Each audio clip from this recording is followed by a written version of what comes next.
Now that you have your new Instinct 3 Solar Edition Adventure watch, we're going to show you how to customize the data screens on your activities. Each activity profile has default screens with the most used data fields. You can add to or modify these screens. To begin, press the GPS button to open the Activities and Apps list. Now scroll through the activity list and select the activity you want to edit. For this video, we'll be using the hike activity.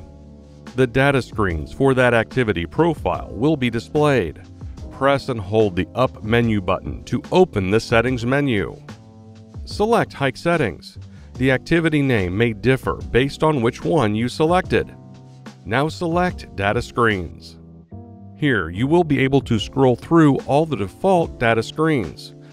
Now select one of the screens you want to adjust or add. This will bring you to the Custom Screen menu.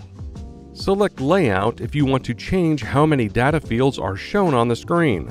Scroll over the available options and select the one you prefer.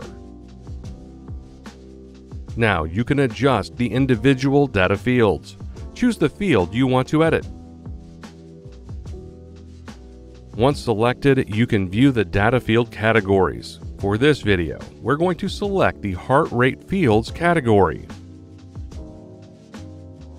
Now select the specific data option that you want to view during the activity. For this video, we are going to select Heart Rate Zone. You can continue to edit the other fields. When finished, press the back button 2 times. The data field changes will display on the activity screens. And that's it. Your Garmin Instinct 3 Solar Edition Adventure Watch activity data fields are now set up. To learn more about your watch, please see our other videos or visit support.garmin.com.